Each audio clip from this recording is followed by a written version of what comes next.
میرے پیارے بھائیوں، دوستوں، بزرگوں، ساتھیوں، دلوں کی چابیاں اس عنوان سے ہمارا ایک سلسلہ وار دروس کا سلسلہ جاری ہے، جہاں ہم یہ اصول سیکھنے کی کوشش کر رہے ہیں کہ جہاں آپ کی بات اہم ہوتی ہے، چاہے وہ بات قرآن سے ہے، چاہے وہ بات سنت سے ہے، چاہے وہ بات کسی کی بھی ہے، جتنی زیادہ وہ بات اہم ہوتی ہے اتنا ہی اہم وہ طریقہ ہوتا ہے جس طریقے کا استعمال کرتے ہوئے آپ وہ بات دوسرے تک پہنچاتے ہیں۔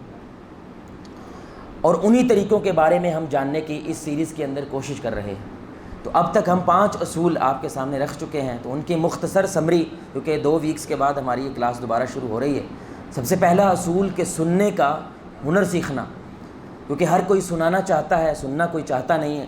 تو جب تک آپ اس انداز سے نہیں سنیں گے کہ ہم نے کسی کو جج نہیں کرنا، ہم نے کسی کی اسکریننگ نہیں کرنی، ہم نے کسی کا ایکس رے نہیں کرنا، بس توجہ سے اس کے موقف کو سمجھنے کی کوشش کرنی ہے، تو یہ پہلا اصول ہوتا ہے کہ آپ اپنے طریقے سے اس کے دل کو جیتنے کی کوشش کرتے ہیں۔ دوسرا اصول کہ ہم نے اپنی بات کو پہنچانا ہے، منوانے کی کوشش نہیں کرنی ہے۔ آپ نے ان طریقوں کے مطابق محبت سے، پیار سے بات کو پہنچا سکتے ہیں، چاہے وہ آپ کا بیٹا ہے، وہ آپ کی بیوی ہے، آپ کے شاگرد ہیں، وہ کوئی بھی ہے۔ ہمارے اختیار میں اللہ نے صرف اتنا ہی رکھا ہے۔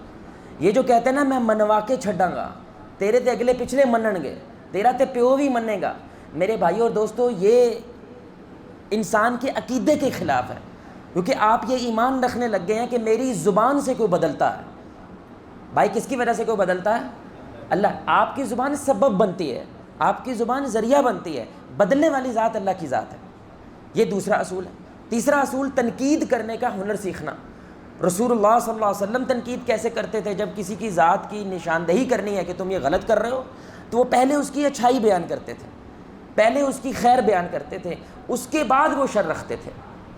اور جتنی شدت سے آپ برائی بیان کر رہے ہیں نا، اسی انداز سے آپ نے اچھائی بیان کرنی ہے۔ جتنے زور لگا کے، جتنی اہمیت کے ساتھ آپ برائی بیان کر رہے ہیں، اتنی اہمیت اور زور لگا کے آپ نے اس کی اچھائی کو بیان کرنا ہے۔ یہ تنقید کرنے کا ہنر ہے جو ہمارے نبی صلی اللہ علیہ وسلم نے ہمیں سکھایا۔ چوتھا اصول کہ نصیحت اور فضیحت میں فرق کرنا جانا ہے۔ نصیحت یہ ہوتی ہے کسی کی عزت نفس کا خیال کرتے ہوئے تنہائی میں، سب سے دور ہو کر، بہن بھائیوں سے دور ہو کر، پھوپھی خالہ سے دور ہو کر، تنہائی میں اس کو سمجھانے کی کوشش کرنا۔ اور فضیحت کیا ہوتی ہے؟ سب کے سامنے اس کی غلطی کو اچھالنا، سب کے سامنے اس کی غلطی کو بیان کرنا۔ بھلے ہی آپ مخلص ہیں، بھلے ہی آپ خیر کی نیت سے کر رہے ہیں، لیکن اس کی نظر میں یہ بات جائے گی کہ مجھے ذلیل کیا جا رہا ہے۔ سب کے ساتھ، یعنی کسی کو نہیں بھی پتا تھا، اب ان کو بھی پتا چل گیا ہے۔ تو عزت سب کو پیاری ہوتی ہے، تو جب بندہ ذلت محسوس کرتا ہے تو وہ آپ کی نصیحت کے اوپر، آپ کی بات کے اوپر کان نہیں دھرتا۔ اور پانچواں اور آخری اصول جو ہم نے پچھلے نشست میں بیان کیا تھا کہ آپ یہ دیکھیں کہ بندہ غلطی جان بوجھ کے کر رہا ہے یا جہالت میں کر رہا ہے۔ اور میجورٹی، اکثریت میرے بھائی غلطی جہالت میں کرتی ہے، اکثریت، اکثر دیکھنے میں ایسے ہی آیا ہے۔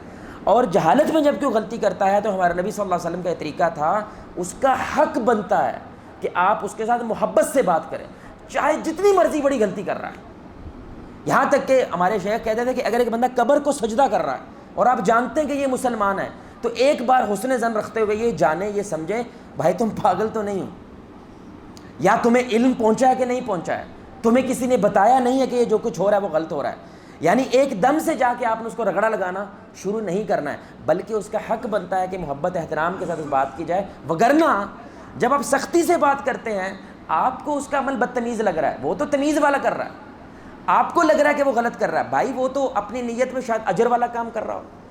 تو یہ پانچواں اصول۔ آج جو اصول ہے، چھٹا اصول، یقین جانے میرے بھائی، اس وقت جو ہماری پاکستان کی صورتحال ہے اس کے اندر یہ اصول بہت زیادہ کارآمد ہے۔ ہمارے نبی صلی اللہ علیہ وسلم کا ہر اصول ہی یقیناً کارآمد ہے، لیکن یہ تو کمال ہے۔ لیکن یہ اصول لوگوں کو معلوم ہوتا ہے، یہ بڑی اہم بات ہے۔ لاشعوری طور پہ یہ اصول وہ جانتے ہیں لیکن عمل نہیں کرتے۔ بھلا کیوں؟ کیونکہ ان کو لگتا ہے یہ بزدلی ہے۔ اس اصول پہ عمل کریں گے تو مطلب میں بزدل ہو گیا ہوں، اس اصول پہ عمل کروں گا مطلب میں تھلے لگ گیا ہوں، اس اصول پہ عمل کروں گا مطلب میں نے اپنے موقف پہ سمجھوتا کر لیا ہے۔ اور وہ اصول کیا ہے کہ رشتوں میں ٹائمنگ کا لحاظ رکھنا وہ لازم ہے۔ مطلب آپ کو یہ دیکھنا پڑے گا کہ آپ کی بات رکھنے سے، چاہے وہ بیٹے کے سامنے رکھ رہے ہیں، بہو کے سامنے رکھ رہے ہیں، شاگرد کے سامنے رکھ رہے ہیں، اپنے کسٹمر کے سامنے، کسی کے سامنے بھی رکھ رہے ہیں، شر زیادہ پیدا ہوتا ہے یا خیر زیادہ پیدا ہوتی ہے؟ اگر شر زیادہ پیدا ہو رہا ہے اور خیر تھوڑی پیدا ہو رہی ہے تو پنجابی میں کہتے ہیں موٹر رکھ، بات نہیں کرنی۔ صبر کرو، برداشت کرو، اس لمحے کا انتظار کرو جب تمہیں لگے کہ خیر زیادہ ہوگی تو پھر اپنی بات رکھو، وگرنہ بولے بھائی وگرنہ خاموش رہنا ہے، برداشت کرنی ہے۔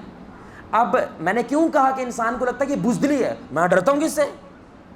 کسی کی مجال ہے میرے سامنے کو منہ بڑھا دے، ان پتر تو ڈرا گا، پیو پتر تو ڈرے گا، اب میں اپنی بیوی سے ڈروں گا تو لوگ کیا کہیں گے زن مرید ہو گیا۔ نہیں میری جان، اصل مدعا کیا ہے؟ گھر کو جوڑنے کا، اصل مدعا کیا ہے؟ رشتوں کو قریب کرنے کا۔ اگر تو یہ ذہن رکھیں گے تو یہ بزدلی والی بات ذہن میں نہیں آئے گی، اور اگر اپنی بات منوانے کے اوپر زور دیں گے تو لازم یہ بات آئے گی کہ جیسے میں اپنے موقف پہ سمجھوتا کر رہا ہوں، میں ڈر رہا ہوں، میں نیچے لگ رہا ہوں، میں بزدلی اختیار کر رہا ہوں۔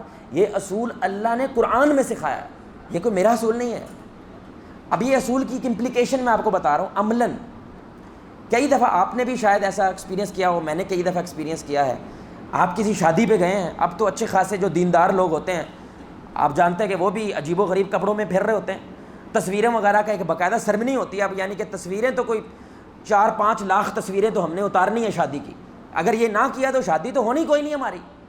اب وہ جو کچھ ہو رہا ہوتا ہے بہرحال وہ دینی لحاظ سے تو بے حیائی ہوتی ہے، دینی حوالے سے فحشی، اور ایک کزن بھی بیچ میں گھس رہے ہیں، دیور بھی بیچ میں گھس رہے ہیں، پتہ نہیں جو 5ویں 6ٹھی نسل کا کوئی رشتہ دار ہے وہ بھی بیچ میں گھسا ہوا ہے۔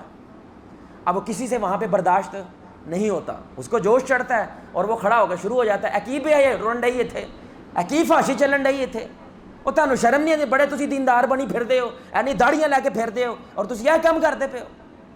اب اس نے صحیح کیا غلط کیا بھائی؟ بولے بھائی اس نے صحیح کام کیا غلط کیا؟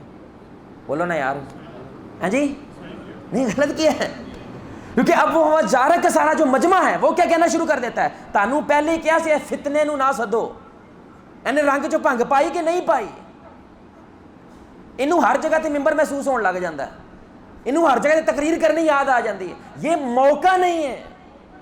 اب آپ کی بات سے خیر تو پیدا ہوئی ہے لیکن وہ تھوڑی اور شر، بولے بھائی سارے ہنسی خوشی پھر رہے ہیں اور اپنی نظریے میں وہ کیا کر رہے ہیں، ہم تو تمیز والے ہیں، ہم تو حیا والے ہیں۔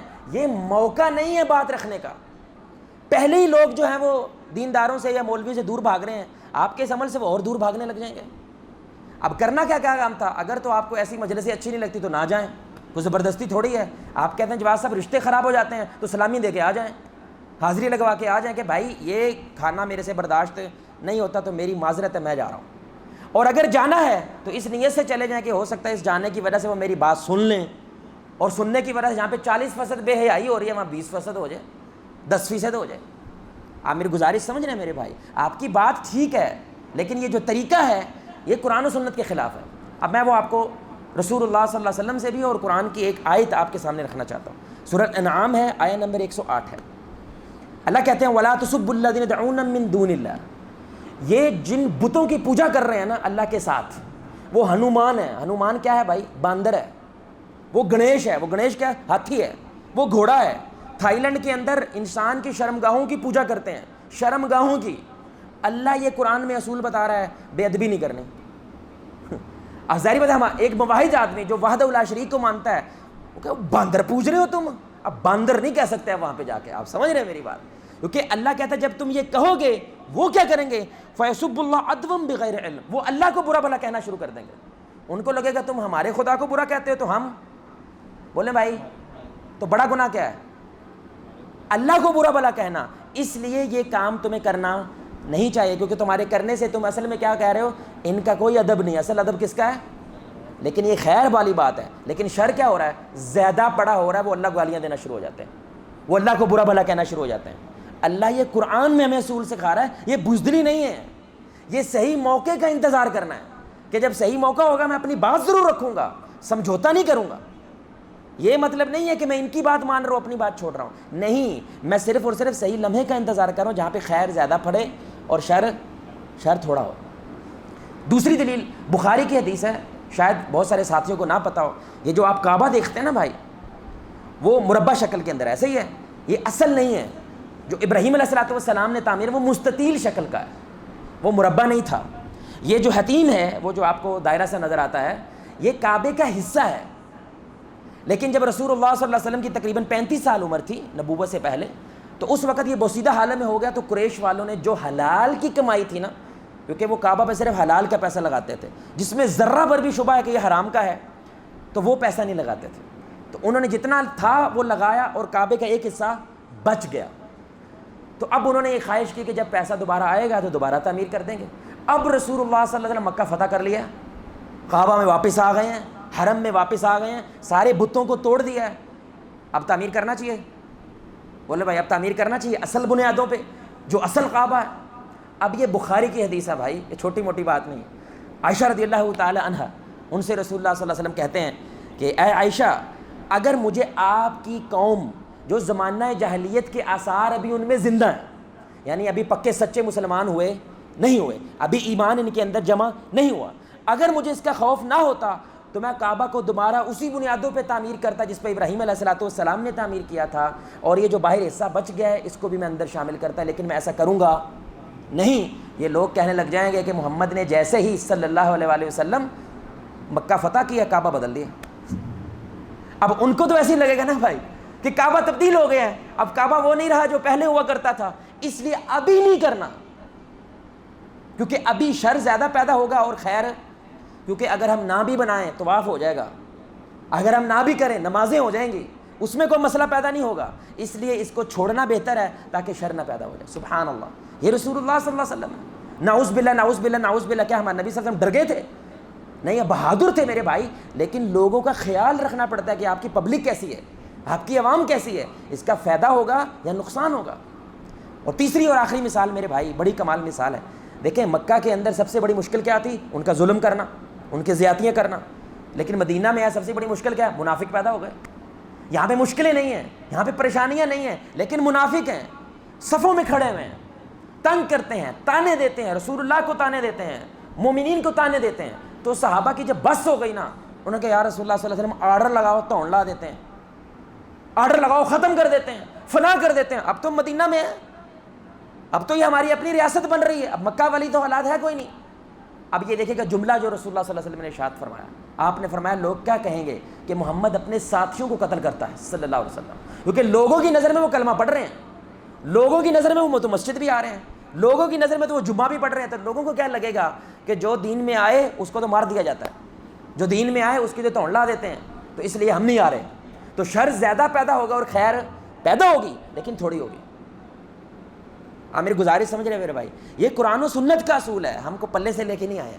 اب میں اس کی آپ کو ایک چھوٹی سی مثال دیتا ہوں, اور بڑے ادب سے بڑے احترام سے یہ مثال دیتا ہوں کہ دیکھیں کچھ مساجد ایسی ہوتی ہیں جہاں پہ جیسے حنفی ہمارے بھائی ہیں, وہ اونچی امین بولیں بھائی, اونچی امین کہنا پسند نہیں کرتے, وہ اس موقف سے اختلاف کرتے ہیں. اگر آپ اونچی امین نہ کہیں نماز ہو جائے گی کہ نہیں؟ نماز ہو جائے گی, تھوڑی اجر میں کمی ہو سکتی ہے لیکن نماز میں کوئی فرق نہیں پڑے گا, نماز آپ کی ہو جاتی ہے. اور شیخ الاسلام ابن تیمیہ رحمۃ اللہ علیہ ان کا ہی فتویٰ ہے مجموع الفتاویٰ میں کہ اگر سنت چھوڑنے سے اتفاق اور اتحاد کی فضا بلند ہوتی ہے تو یہ چھوڑنا افضل ہے, تاکہ اتفاق اور اتحاد کی فضا جو ہے وہ قائم رہے, کو فتنہ نہ پیدا ہو. اب کئی دفعہ ایسے خصوصاً جو پنڈ دیہات کے لوگ ہوتے ہیں ان کو لگتا ہے کہ جہاد کا ٹائم تو یہی ہے, وہ مسجد جاتے ہیں اور بلند آواز سے, اب دیکھیں ٹوٹل خاموشی ہے, ان کو آپ سے کوئی مسئلہ نہیں ہے, یہ نیچرل نہیں ہوتا ان کے لیے کہ ٹوٹل خاموشی, اور بندہ آمین اونچا بولے گا تو ظاہری بات ہے کان کھڑے ہوں گے ساروں کے بھائی. اب وہ نماز ختم ہوگی, وہ کیا کریں گے؟ وہ غصہ کریں گے, ان کو برا لگے گا, وہ کیا کہیں گے بھائی اے جی امین اونچی کہنی نہ تے اپنے مسیتے جا کے کہو, ایتھے کہنی. وہ آگے سے کیا کہتا ہے تہاڈے پیو دی مسیتی ہے, یہ اللہ دی مسیتی ہے, یہ ویڈیو بنی ہوئی ہے, تہاڈے پیو دی مسجد ہے, یہ تو رب کی مسجد ہے, ہم رب کی مسجد ہے جو مرضی کریں, اور یہ تو سنت ہے, یہ تو بخاری کی حدیث ہے. اب یہ جو آپ کر رہے ہیں یہ سنت والی بات ہے, لیکن جو ہو رہا ہے وہ فتنہ پیدا ہو رہا ہے, وہ لڑائی پیدا ہو رہی ہے, وہ گناہ والا کام ہے, شر زیادہ پیدا ہو رہا ہے اور خیر نہ ہونے کے برابر ہے. تو بھائی خاموش رہیں. اور بڑا آپ کو ٹیکنیکل نقطہ بتاؤں, جب ٹوٹل خاموشی ہوتی ہے سارے دل میں آمین کہہ رہے ہیں, آمین یہ سب سے اونچی ہے. کیا خیال ہے؟ سب سے اونچی آمین آپ کی ہے, اور آپ کو وہ اجر مل گیا ہے کہ بھائی اگر فرشتوں کی آمین کے ساتھ آپ کی آمین ملتی ہے تو اللہ آپ کے گناہوں کو معاف کر دیتا ہے, کہ سب سے اونچی آپ کی ہے, کیونکہ باقی سارے تو خاموش ہیں. اب میں آپ کو اس کے اوپر واقعہ سنا رہا ہوں, ہمارے اسلاف ہمارے بزرگ کیسے ہیں. مولانا داؤد غزنوی رحمۃ اللہ علیہ, یہ اہل حدیث عالم کے مسلک کے بہت بڑے عالم گزرے ہیں. ان کو دعوت دی مولانا احمد علی لاہوری صاحب نے, یہ لاہور کے بہت بڑے حنفی مسلک کے عالم ہیں, اپنے مدرسے بلایا.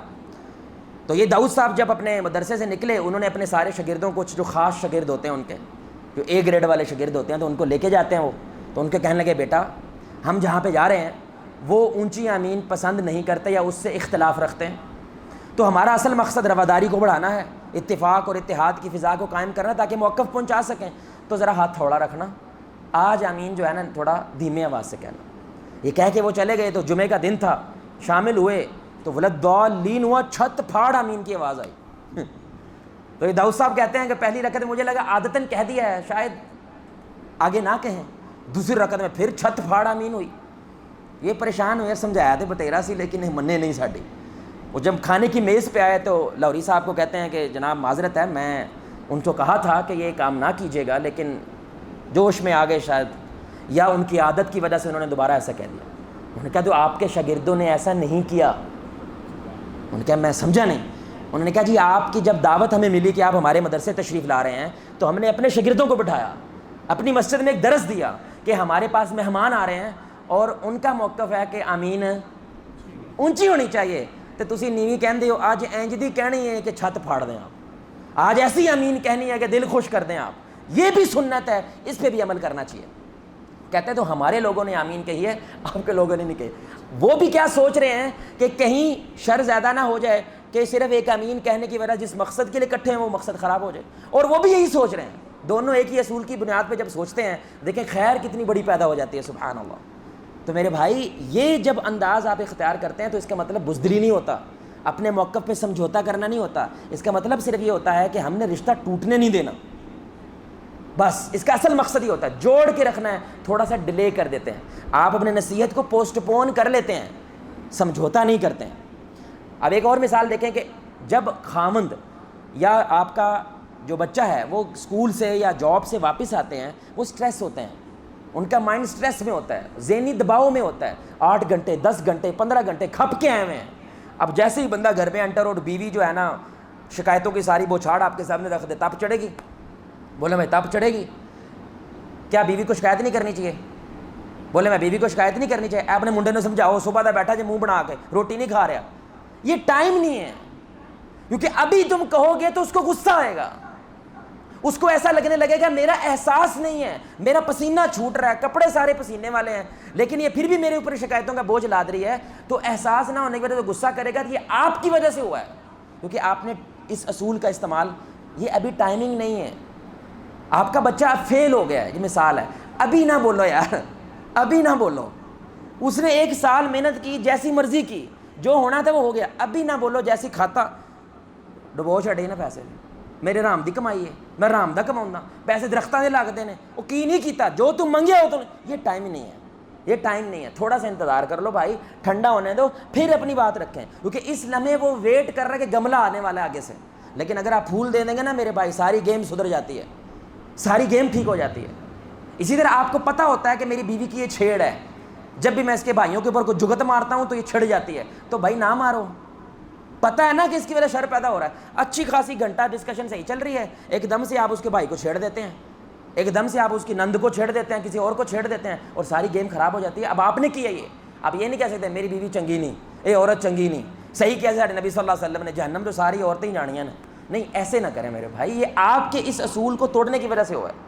اب پٹھان بھائی کو آپ بولیں گے ایک کوچے ادھر آؤ میری بات سنو، اور بعد میں کہیں نماز ادا کیا کرو، نہیں ایسے نہیں، کوچا کہہ کے نہیں بلانا ہے، آپ کوچا کہیں گے تو ظاہری بات ہے اس کو غصہ آئے گا، وہ ٹریگر ہوگا، ہرے پگڑی والے آپ کو طوطے ادھر آ، نہ ایسے نہ کریں، آپ کو پتہ ہے طوطا ان کی چھیڑ ہے، آپ میری گزارش سمجھ رہے ہیں، یہ آپ اصول توڑ رہے ہیں، اس اصول کے خلاف جا رہے ہیں۔ آخری بات میرے بھائی، اس کے بعد بات ختم کرتے ہیں، اس اصول کو اگر عمل میں آپ لینے والے بن جائیں، 3 بڑے فائدے ہوں گے آپ کو، 3 بڑے فائدے، اور یقین کریں یہ ایسی بڑی بڑی نعمتیں ہیں کہ من جو بڑے علماء ہیں الحمدللہ، یعنی کہ جن کو زندگی میں 30 سال 40 سال کا تجربہ ہوا ہے، ہم جب ان سے نصیحت لینے کے لیے جاتے ہیں وہ اکثر یہ والی نصیحتیں کرتے ہیں، اور پہلی چیز کیا پیدا ہوگی؟ حکمت، اللہ آپ کو حکمت عطا کر دیتا ہے، کیونکہ اب آپ کو سمجھ آنے لگ گئی ہے کس لائن کو پکڑیں تو گیم خراب ہوتی ہے اور کس لائن کو پکڑیں گیم اچھا، اب آپ کا بزنس بھی بنے گا، آپ کے مزدوروں کے ساتھ سیٹنگ بھی بڑی کمال کی ہو جائے گی، آپ کے کولیگز کا سیٹنگ کمال ہونے لگے گی، وجہ کیونکہ اب آپ کو سمجھ آنے لگ گئی ہے کیا کریں تو گیم خراب ہوتی ہے اور کیا کریں گیم ٹھیک ہو جاتی ہے۔ سبحان اللہ، آپ کو پتہ ہے دنیا میں صرف 30 سے 35 قسم کے لوگ ہیں، بس پوری دنیا وہ 35 شخصیات ہوتی ہیں، تو جب بندہ 8-10 سال ان ایسے اصولوں پہ عمل کرتا ہے نا، اس کو سمجھ آ جاتی ہے کس شخصیت پہ کیا اصول اپنانا ہے، جس کی وجہ سے وہ حکیم ہو جاتا ہے، اس کو حکمت آ جاتی ہے، وہ گرو ہو جاتا ہے. اور رسول اللہ صلی اللہ علیہ وسلم سے بڑا حکیم کون ہو سکتا ہے؟ اور یہی چیز انہوں نے آگے صحابہ کو سکھائی. عمر بن خطاب رضی اللہ تعالیٰ عنہ کتنے روب والے تھے. کوئی بھی مسئلہ ہوتا تھا وہ پہلی بات رسول اللہ کیا کہتے تھے؟ یا رسول اللہ ختم کر دیتے ہیں، فنا کر دیتے ہیں. لیکن جب خلیفہ بنے ہیں تو یہی رسول اللہ صلی اللہ علیہ وسلم کے اصولوں کی وجہ سے 22 لاکھ مربع میل تک اسلام کو پھیلا دیا، اس حکمت کی وجہ سے کہ ابھی یہ کام نہیں کرنا، ابھی یہ کام کرنا ہے، ابھی یہ جنگ کرنی ہے، ابھی جنگ نہیں کرنی ہے. یہ حکمت کہ اللہ تعالیٰ اس کو سکھا دیتا ہے جو اس اصول پہ عمل کرتا ہے. دوسری چیز لازماً برداشت. اب آپ کا پھٹنے کا دل تو بڑا کر رہا ہوتا ہے، آپ کا بڑاس نکالنے کا دل تو بڑا کرتا ہے، آپ کا دل تو بڑا کرتا ہے کہ میں بڑا عالم ہوں، مجھے ساری باتیں پتہ ہیں، مجھے ساری چیزیں پتہ ہیں، بس نکال دو جو نکالنا ہے. نہیں بھائی، مٹھ رکھنی ہے. اور اس کی وجہ سے آپ کے اندر کیا پیدا ہو جاتی ہے؟ برداشت. اور برداشت تو پیدا ہو جائے P T I known league والوں میں، آپ دیکھیں ہمارے پاکستان کا مسئلہ حل ہو جائے، یہ دونوں بیٹھنے والے بن جائیں، مسئلے حل ہو گئے کہ نہیں ہوں گے؟ لیکن نہ وہ اس کو برداشت کر رہا ہے نا، کیونکہ ہے نہیں ہے بھائی، جو چیز ہے ہی نہیں ہے وہ آئے گی کہاں سے؟ برداشت کرنا پڑتا ہے. یہاں پہ رسول اللہ ابو جہل کو برداشت کر رہے ہیں، اور تھوڑی بہت 13 سے 15 سال برداشت کیا ہے. نام عمر ہے اس کا، جاہلوں کا باپ کہتے ہیں اس کو، لیکن برداشت کیا ہے. بولے بھائی ابو لہب کہہ رہے اللہ کرے آپ کے ہاتھ ٹوٹے، نعوذ باللہ نعوذ باللہ. برداشت کیا ہے.